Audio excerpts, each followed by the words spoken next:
Okay, welcome to today's webinar, which is another one in a series, which is brought to you by the Nordic Network for Adult Education and the Distance Group, of which I am a new member. So this is my sort of debut in this context.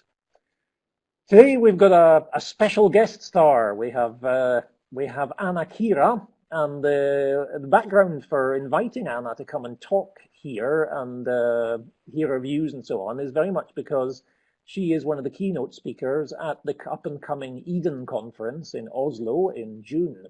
And we thought it might be interesting to have a little bit of background and an interview with her. And many of you, I think, will be going to the Eden conference. And if you're not, I suspect that your talk might even be available on the net. But I'm not quite sure about that.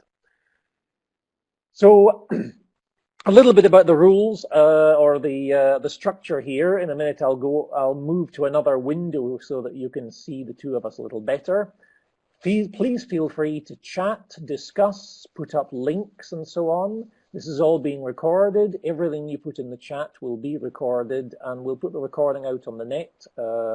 My colleague Robartur has just put up the link of where it's going to come afterwards, so you can go there and check it out afterwards, or give your friends the link and ask them to go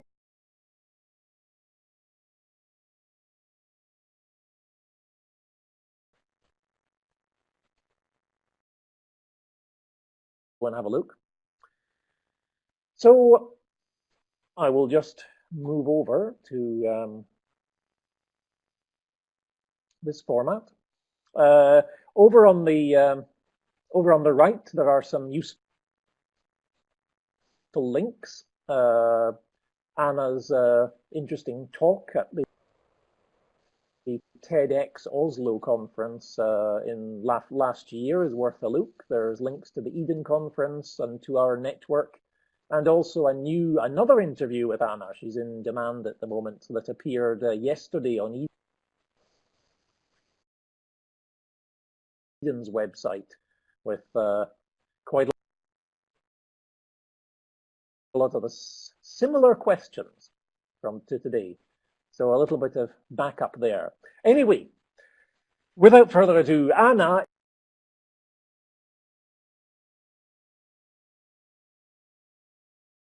is, well, I think as an inspirational speaker, but trying to pin you down is not easy. I mean, when I look in the biographies, it says innovation anthropologist and psychologist and world citizen and various other titles, but maybe it's better that you try and... Okay, I think the most important thing I can talk about is actually goes way back to my childhood, where I am born in the U.S. I carry an American passport. However, I grew up in Asia, in Japan, China, Taiwan, and other countries in Asia. And that has been a very important part of my life. And I think the part that I can explain best is it actually gives me the tool set that I use in my everyday life. Which is the understanding that if I wanted to make friends as a child, I had to understand the children from their perspective and not my own. And I was dealing with different languages and cultures every time. And this understanding people from their perspective and not my own is actually the tool I use working with companies, working with organizations, to create products and services that are meaningful and relevant to the people they serve. In this process, I was educated both as an anthropologist and a psychologist, and it was actually during psychology that I ended up becoming either what people call an innovation anthropologist or a design anthropologist. None of this was something I wanted to do. It wasn't something I planned to do. Which brings me to point 2, is that I think we all need to be open for the possibilities. And I was actually studying statistics when I was asked by Boeing to create a quantitative study for analyzing passenger needs for creating a new aircraft. And I thought it very strange that if I was going to be on the aircraft, that I wasn't observing and talking with the passengers and the pilots and flight attendants, which they gave me permission to do, and that's how I became a design anthropologist. So the work I did in those days was the pre-concept work for what's now the Dreamliner. I had nothing to do with the batteries. So the whole problem with the planes being on ground now has nothing to do with my work. And no. And then from there I worked in Microsoft with very much the same perspective. And again, it's understanding people from their motivations and aspirations. If you understand basic motivations and aspirations, whether you're learning something, whether it's the reason why you're learning and you've come to a course, understanding those reasons are far more relevant than the course itself, or how it tells us how to create courses that are meaningful and relevant to the people. Because it's not what they're learning, it's how and why they're learning it.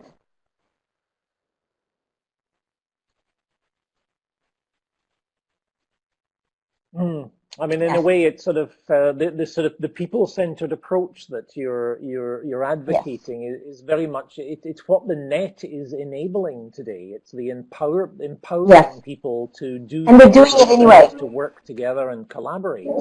And it's like it's in a way, and it's changing the power balance, and it's very disturbing. We saw the music industry in a way was one of the first that got hit by this, and that is still disturbing the music industry, film industry, etc. And really now it's the education sector that is having to face this change. Yeah, and I like to think of it. You say disturbing, I think of disruptive and disturbing, but in a really good way. If we who are the experts are willing to take off our expert hats and incorporate and involve people and become humble enough to listen, then in fact we can make much more beautiful products and services. And your conference is called Joy of Learning, and I think the joy of learning comes from our ability to work with the people we serve instead of for them.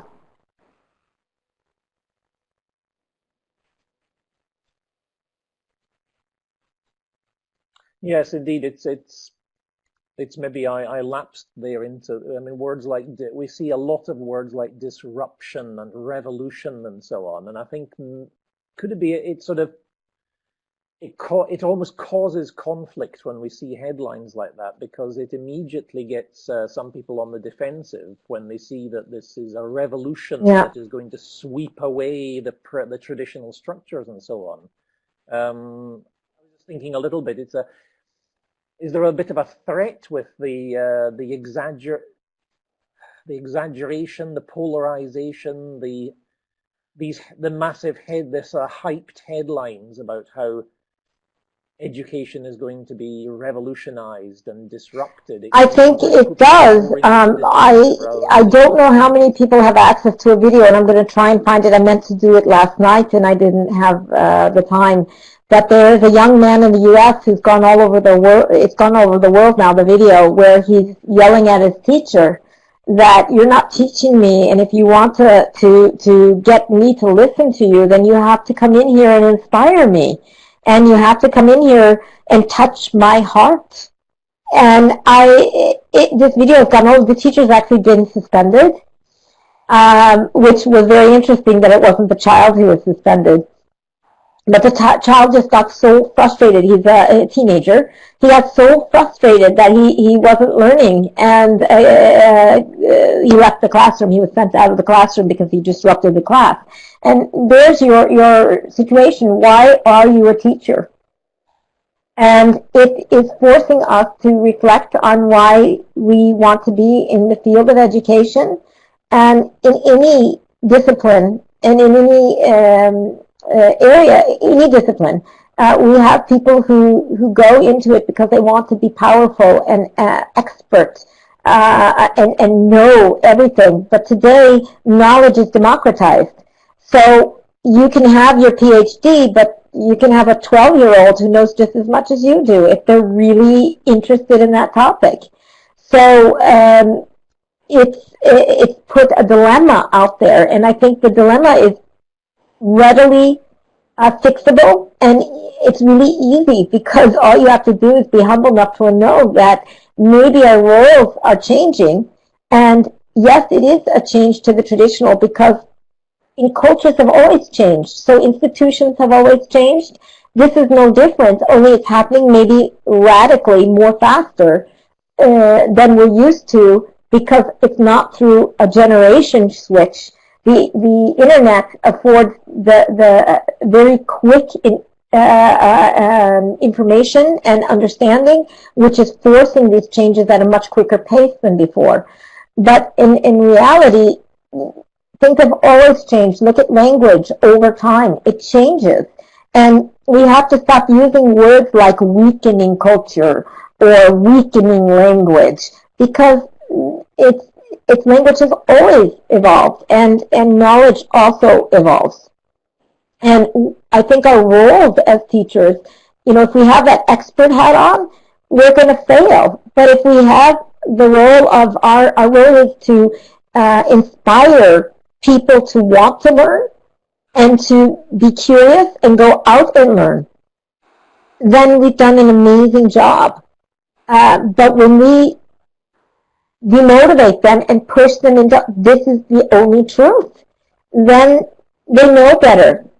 So it's so easy, in the old days when the teacher said this is the ultimate truth, we believed them because we had no way of checking if their knowledge was correct or their understanding was good. Today, the kids can go right to the computer while they're sitting in class and go, teacher, that doesn't make sense.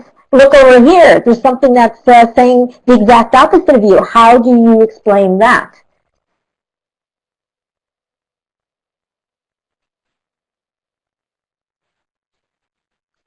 I mean, we have to, in a way, it's the culture of educational institutions. There are strong cultures in universities, in schools. It's not just a cultural thing either. In many places, they're tied to curricula. They're tied to guidelines, quality routines, examination demands. How do we break free of these traditional?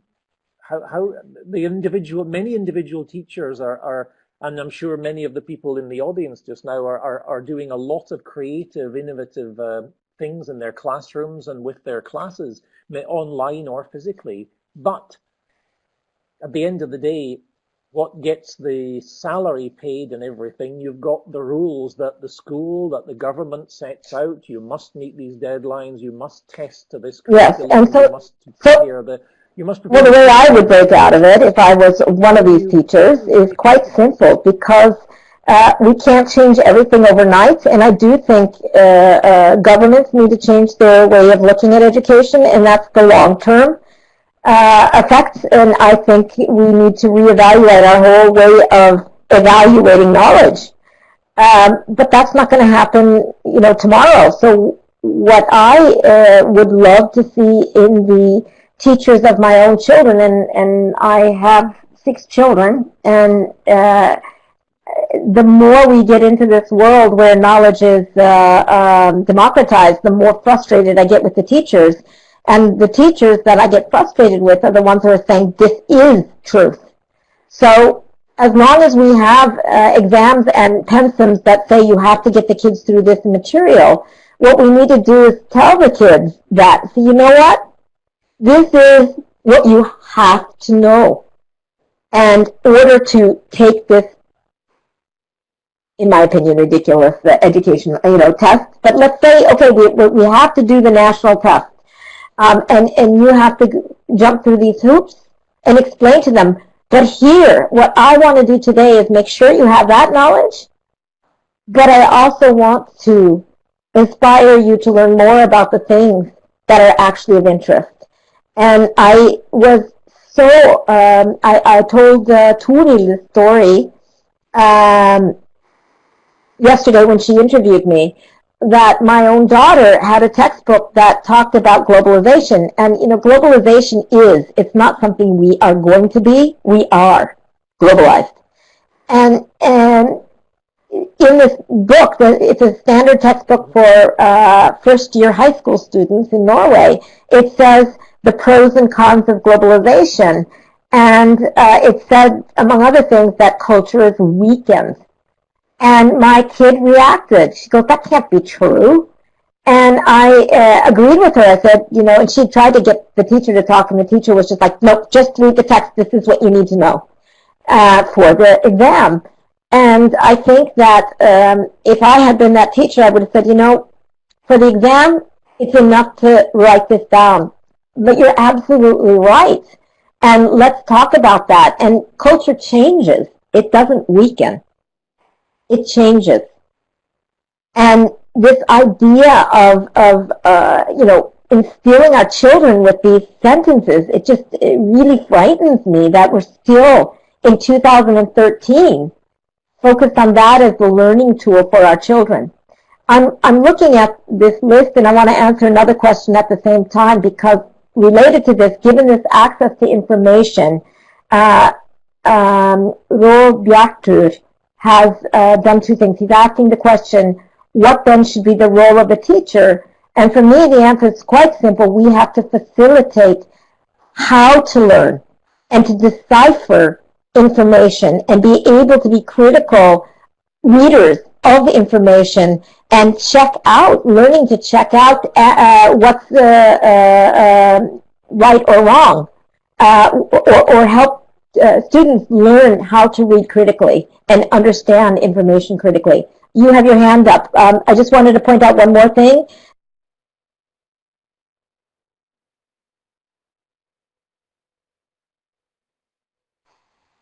Yes, Alistair. I just got a little bit of feedback that if you could, despite what we said earlier, if you could go into the microphone button and just lower your volume a little bit. It's a little bit sort of, some people were finding it a bit loud.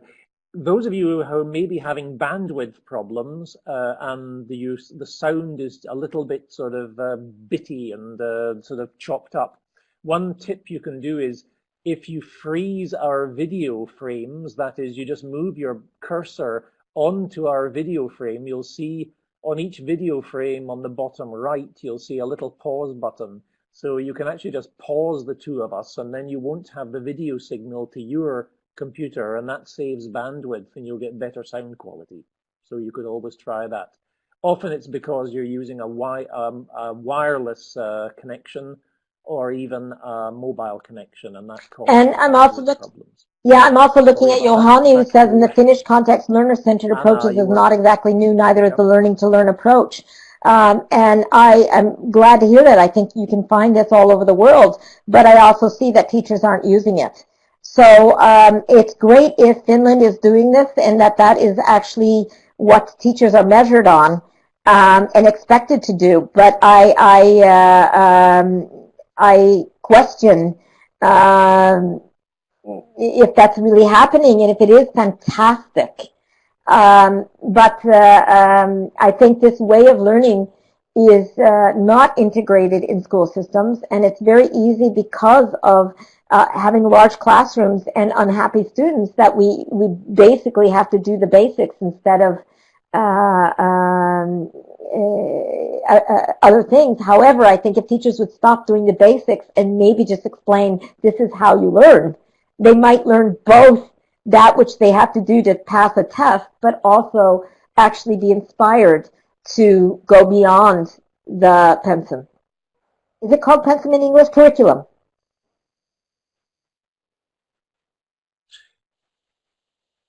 Yeah, curriculum. You can, I think it varies in different parts of the educational system. Here in Sweden, I can see schools are doing very innovative things. There's a lot of activity going on in the school world. I think universities can sometimes be rather more conservative because there is such a focus in universities in being a researcher first and a teacher second. Universities are judged by their research quality, not their teaching quality. And sometimes we make the mistake, especially with these big MOOCs that are being advertised and hyped, that just because Harvard and Stanford and Yale and so on are high That's status correct. universities, they got That's their correct. status from research, not from their teaching pedagogical skills. And we simply don't measure that when we measure quality in higher education. There's very little focus put on actual teaching. The other thing I want to say, and back to Johanni, who's very into that this learner-centered approach is part of Finland, and that's fantastic. I want to send all my kids to Finland then. However, I would want to see it in practice to believe it. There's another thing I think is very important is the way we sit people in classrooms today, and how we teach mathematics. All of these things need to be, in my opinion, based on how people learn. So what are their interests, whether they're a child of 4 years old or whether they're 10 years old or 15 or 20. They're learning mathematics for a reason.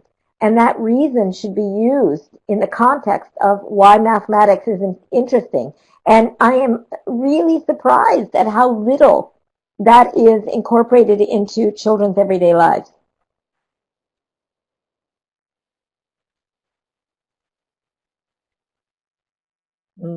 I just thought a little bit talking about mathematics. Yes. I mean, it makes me think of Khan Academy and the phenomenal success of that. And of course, then the whole argument about the flipped classroom. And I wonder what's your take on that principle? I suppose that, if you take a pendulum, neither end of a pendulum is good. So it's the in-betweens that are always the most interesting. I'm working with some children in Norway. They're not really children, they're youth. They're in the ages of 15 to 20, 25. And they're creating their own tools for learning, because the tools for learning, both digital and non-digital, that are available to them, in their own words, suck. So they've just given up and started their own. And it only took them a weekend to come up with tools that were meaningful and relevant to them and their peers. And it shames me to say that, we're not just switching over to their tool because it's a brilliant tool. But we have a stopping. We stop because we have our expert hats on and we think we know better than they do.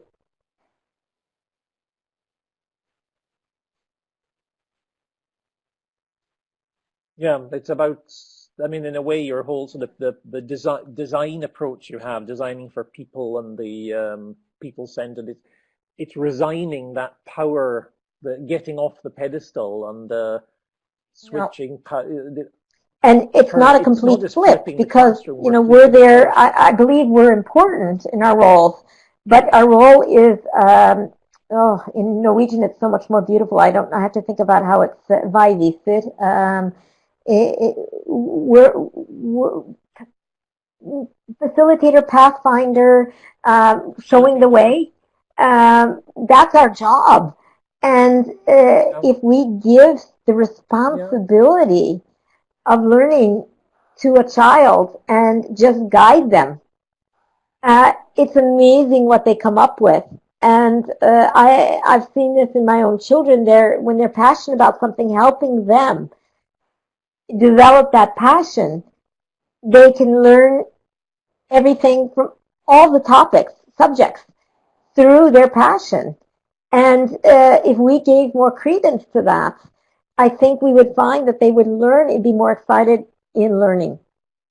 And, I'm speaking of young children, but you can take this all the way up. I'm in the university level, and you're right, I agree with you that the universities can be sometimes much more conservative because they're so focused on the research instead of the teaching. And the teaching is not given credence in the same way as research. And the issue that happens there is you have also, because of how you get a PhD, you're basically spend 5 to 10 years of your life telling yourself how important your little area is. And that is life and the most important thing. So how can you then go out and say, guys, go out and find me wrong. Go out and explore and make it better. Because you've been trained to think you're the expert. And how can you then, as a teacher, go into a classroom and aspire to be somebody who's wanting people to be even more interesting? And it takes me back to my belief as a leader, not just as a teacher, but a leader doesn't hire his or her own fan club and control the fan club. And that's, to me, not leadership. Leadership has to do with knowing your own weaknesses and strengths, and hire for your weaknesses so that other people can be better than you are, and bring you into other worlds where you're not strong, and then you have a way of creating even better products and services. Or and to me, we're so far from that still.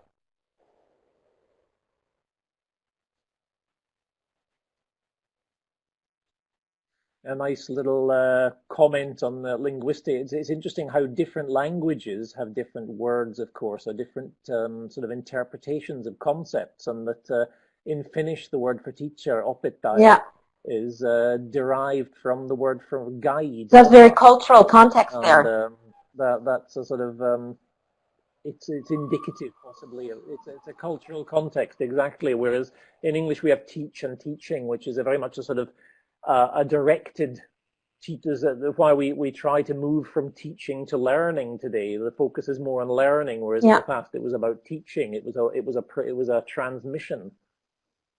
And it's amazing how the power of Yeah, the and I think words in a that's language beautiful. I'm reading actually what Johanni's dictates what writing, we and actually it do. makes me so happy. I think it's very, very important point. And if you remember that as a teacher, you'll be a way better teacher than if you think that you are the knowledge expert. Because today, none of us can be knowledge experts. None of us. We are just human beings, and we may be really good at guiding, or we may be really lousy at guiding.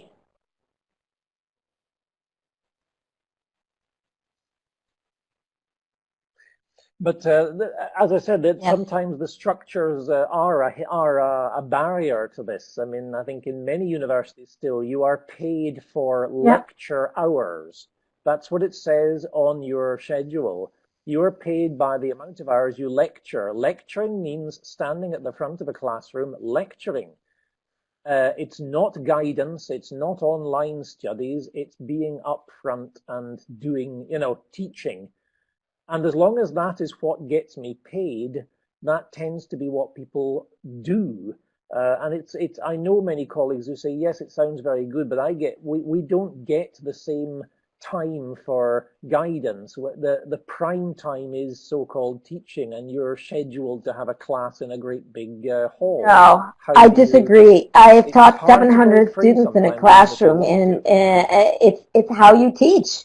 So yes, you can stand out and be a dry. I mean, I know a teacher in my time when I was a student who actually fell asleep while he was teaching. He was so bored with himself, and he was boring.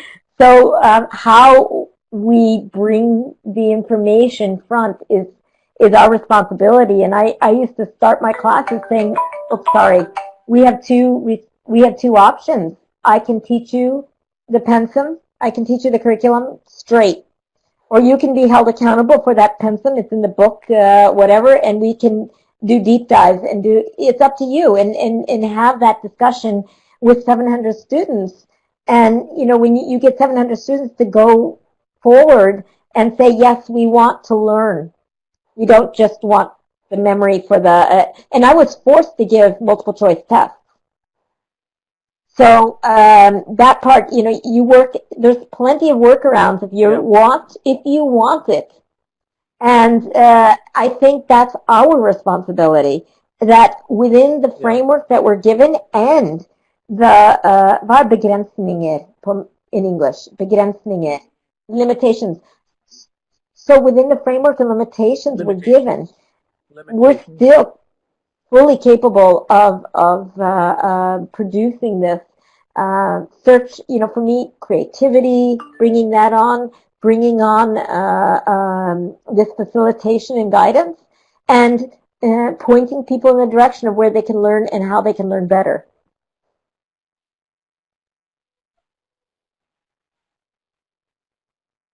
Um, if we look at adult education, which is what this network is very much about, adults coming back to education are very Mm. much colored by what happened in school.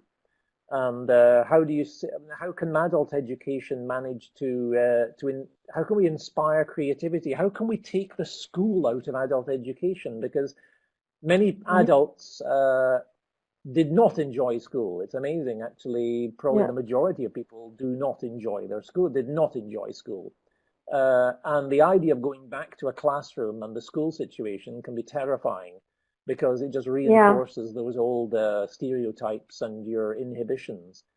So that the idea that I need to get retrained, but I don't want to go back to school. How can adult education Well, work with those sort of I know. to try and take the I school know out that of it, to try Norway, and try and turn this it is a very around, as you interesting were thing. We saying? have a very high rate of adult learning. The other thing is that I know that Norway also has a problem with kids who refuse to go to school, the ones that drop out, and what this has a huge effect on the community. Um, Yeah. so these things are very important things. And then it seems to me that, and I'm not the expert, so I don't know, you're having this talk with me and I'm just sharing my thoughts on it. But it seems to me if you start with why are you back? Why are you back in the classroom? What is it that you need? And how do you want to learn? We've talked about, Torilo and I spoke about how, e-learning is a tool. It's not the only way to learn something, but it's a tool. And we have a tool kit, which I can't stand this, let's walk in with our toolkit and voila. But it's working. And again, how do you learn?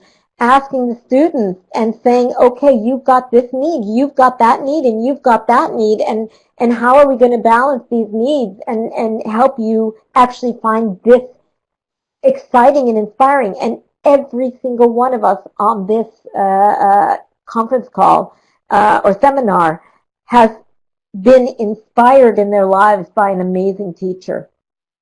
And go back and find out what they did and bring it on. And creativity, we're all born curious. We're all born with creative capabilities. And it's both our upraising, our families, and our schools that have killed it. And we need to be held accountable for that.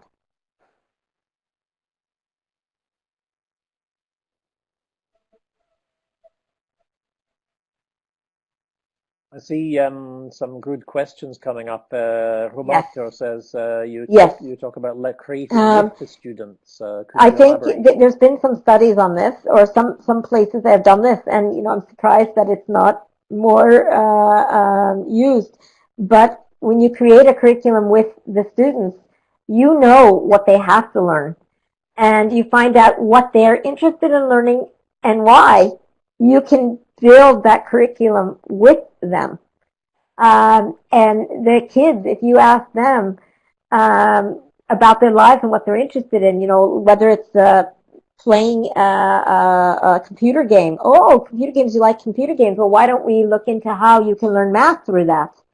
Um, that's at a child level, but even as an adult, you can talk to the adults. Why are you in this classroom? Why do you want to finish your high school degree? Why do you want to take a specialization in mathematics or science?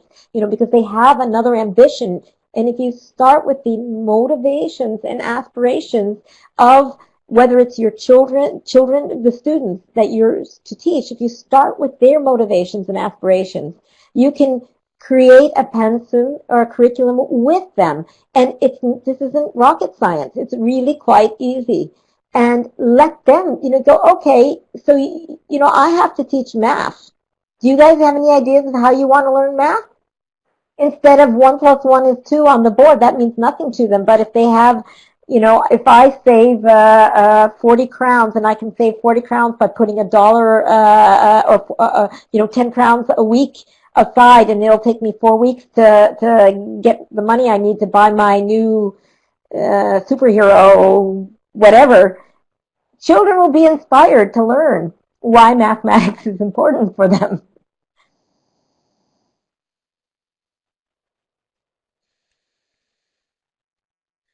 And Torhild Yes. does. I think maybe she's referring to what when you Okay. talked to her about earlier about Yeah. the So example of South it Africa. was, I was asked Is that something? Okay. train Sorry. highly successful, mostly men, in radical innovation, to think innovatively so that they could go back to their companies and create innovative companies. And I realized I had a serious problem.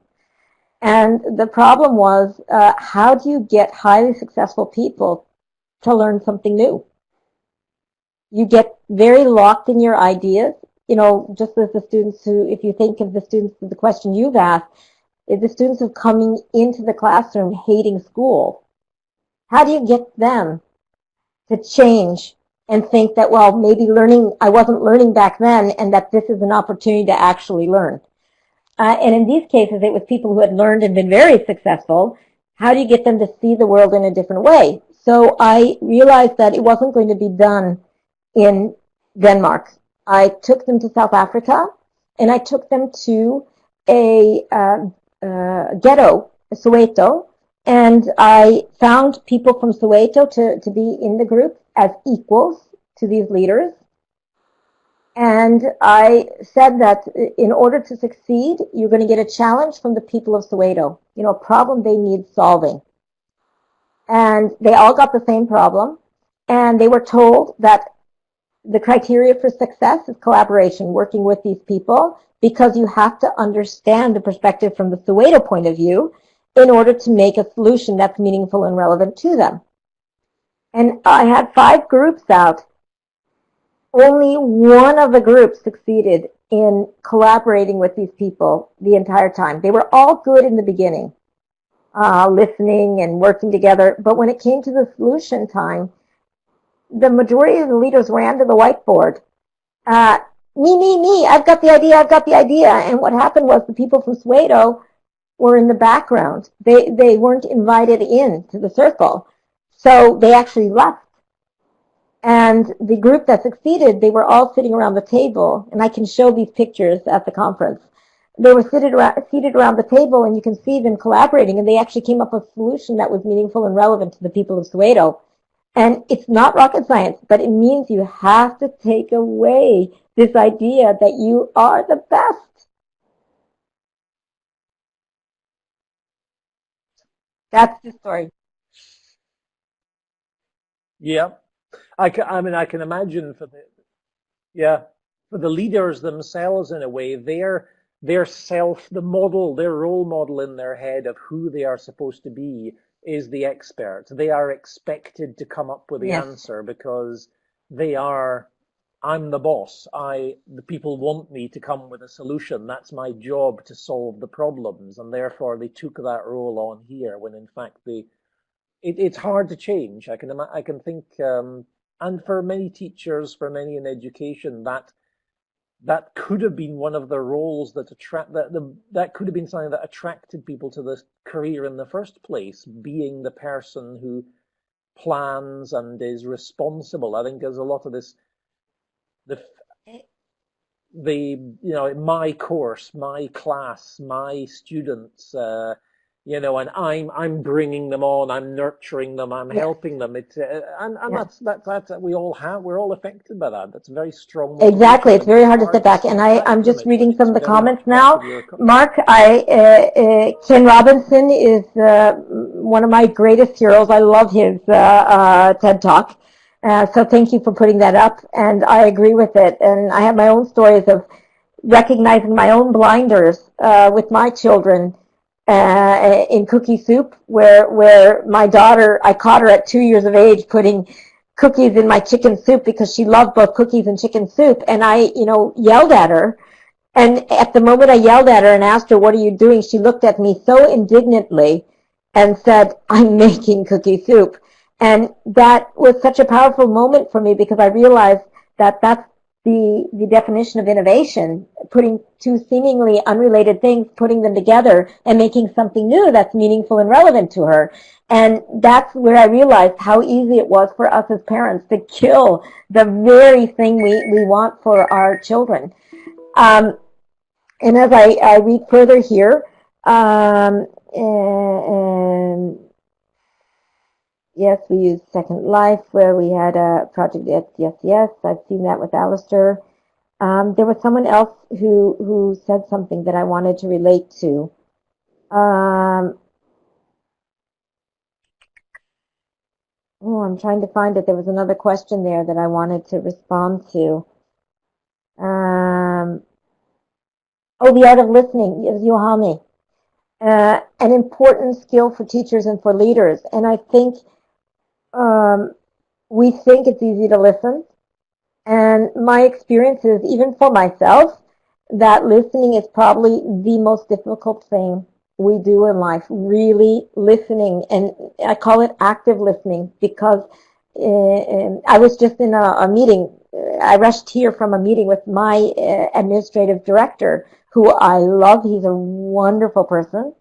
And yet, he's listening, but with his mobile phone, looking at it instead of, the art of active listening is something we don't teach. We don't teach flexibility and adaptability to change. We don't teach compassion.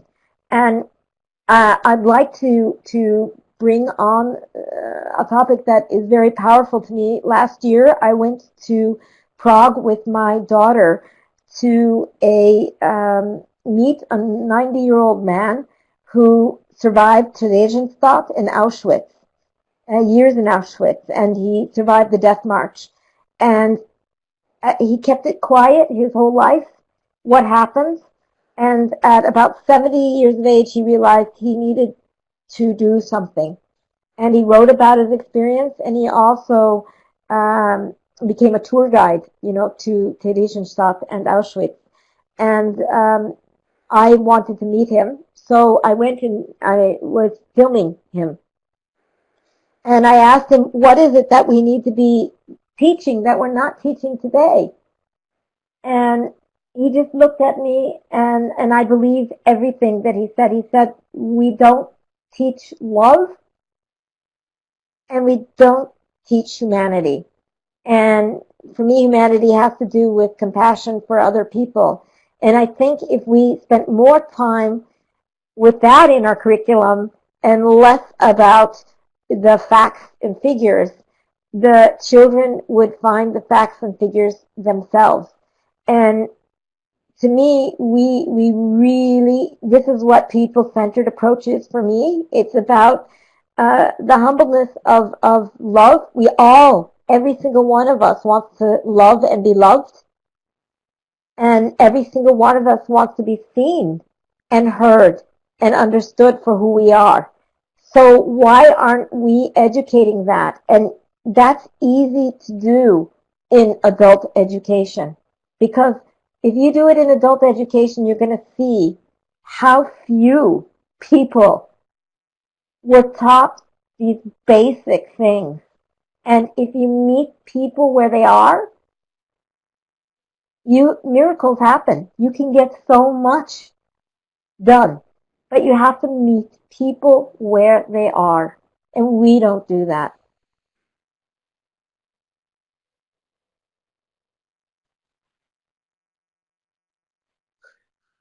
It's also, maybe it's because we're so obsessed with the individual and individual results and this mass culture of accountability. Don't even get me started. Where everything has to be measured and quantified, and we have to have league tables. Yeah, league tables of schools.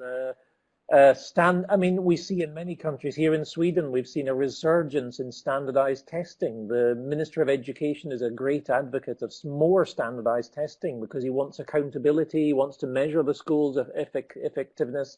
And at the same time, the world of work is the business world, or the sort of the employers are asking for creative people. They're asking for entrepreneurs. They're asking for people with team skills. Oh, it's worse. And in the schools, it's worse. They're asking for those skills, but they're also using measures, key performance indicators. And I think these things that you're talking about now are the single one evil in this world. And they have destroyed real effectivity and real possibilities, and certainly kill any possibility of creativity, because we turn people into machines. Instead of people will do what they have to do to get the points, to get the bonus, instead of doing the right thing. And they're not valued for doing the right thing, which goes back to the video on the YouTube that there is this boy. This school, I'm so proud of that school, because to actually suspend the teacher instead of the student, and even though the student, he knows he didn't behave well, he was actually rewarded for standing up for his rights and his right to learn and his dedication to the other students, because he didn't point just at himself. He pointed at all the students and said, you want to meet us with your heart. And that's just very powerful to me. Johanni, I think, is full of, she should become a politician, if not already, or he, because you are definitely saying that Finland has this wonderful, I'm ready to run to Finland just reading your comments. I'm ready to move. No, I want to stay here and fight.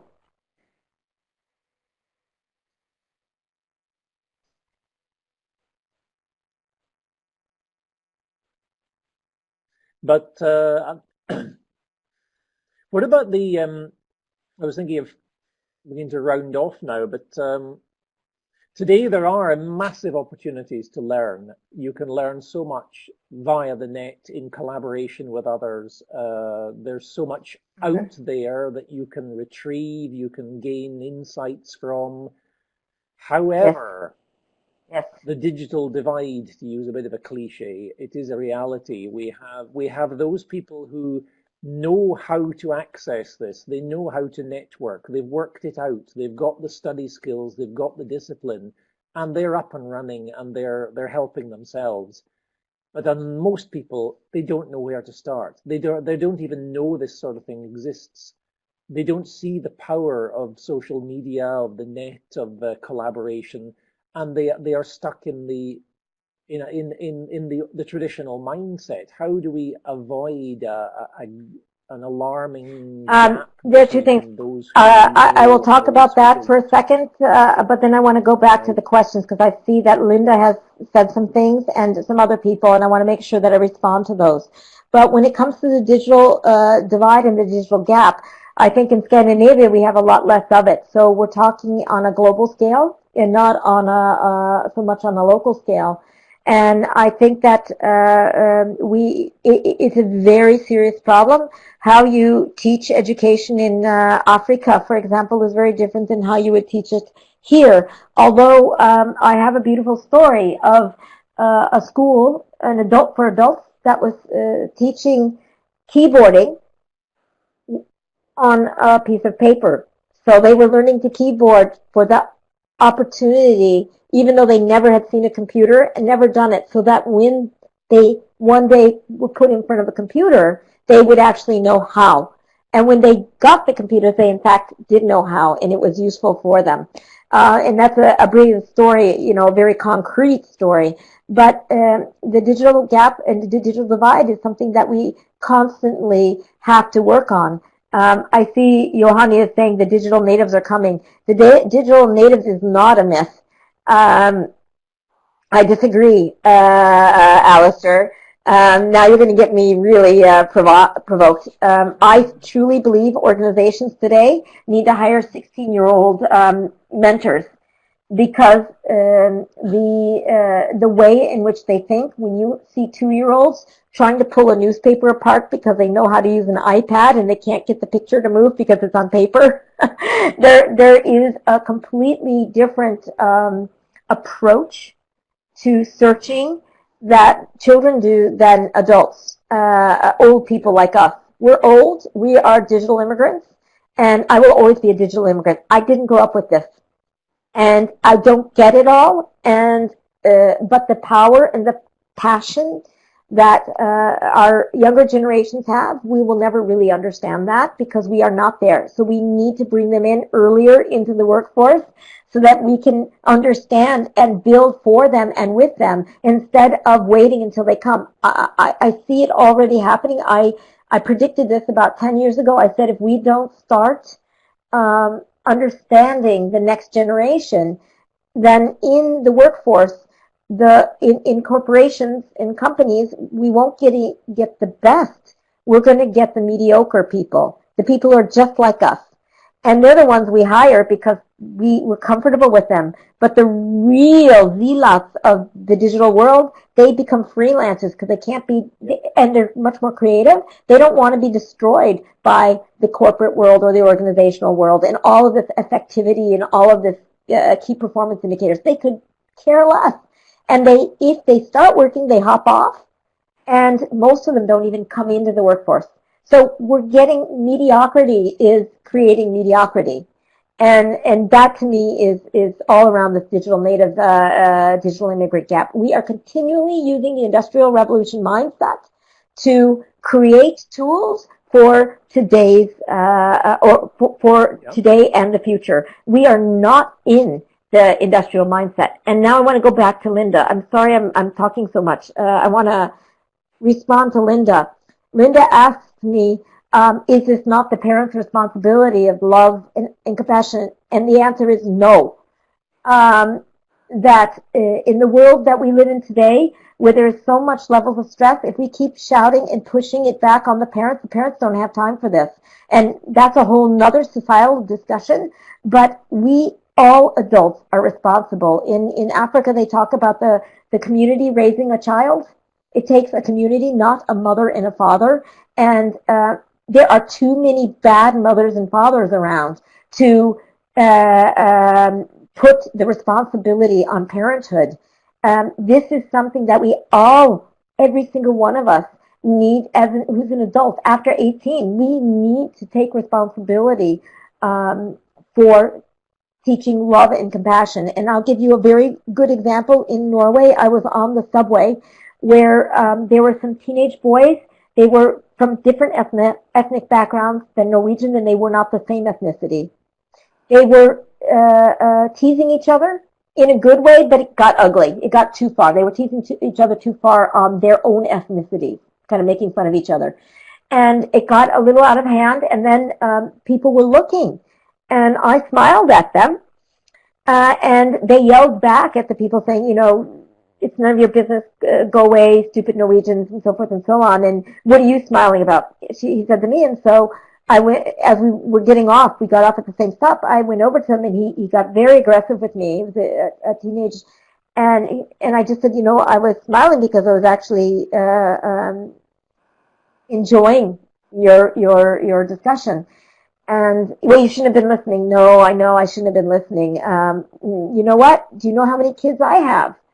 And they looked at me, and I said, I have 6. And he started laughing and said, oh, you do it the Arab way. He was from an Arabic country. And I had too many children. And the point is through this conversation, just showing him a little attention, once he got over that aggressiveness, he actually gave me a big hug at the end and said, well, say hi to your kids for me, and this is a 14-year-old boy. We have a responsibility. Sorry, Linda. I don't agree that it's parents. I just, it breaks my heart to see what happens. And by the way, who said parents know how to raise kids? We didn't get we weren't taught that. We weren't taught how to become parents. So how can we expect parents to deal and cope with all these changes in their own lives and then raise kids on top of it? We need to do it together as a community. Yes. Yeah, I wish. Oh my goodness. I would just like to remind you all of Eden Conference, which start on the 12th of June. Yeah. There are still some seats, so please register. And I will write the address down here, edenonline.com. So please, and Thursday morning, Anna will speak to us. I'm really looking forward. Okay, Hilde, you have something to say? Yes. Yes, thank you. Thank you so much, Anna. Thank you, Alistair. I really enjoyed listening to you. I think the temperature was rising in the discussion, and people being very active in the chat as well, and that's wonderful.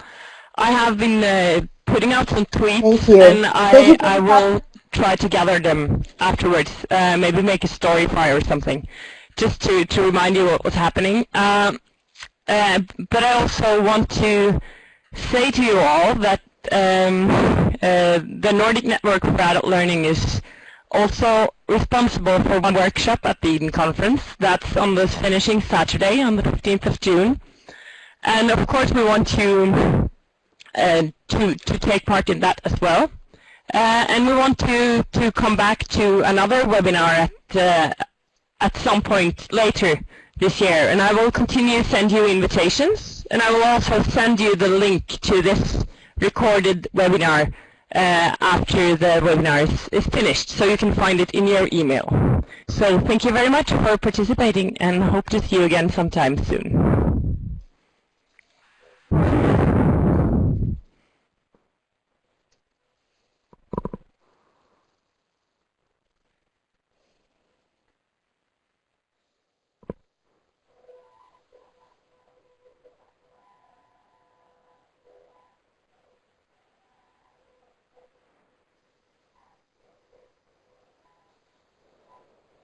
Thank you very much.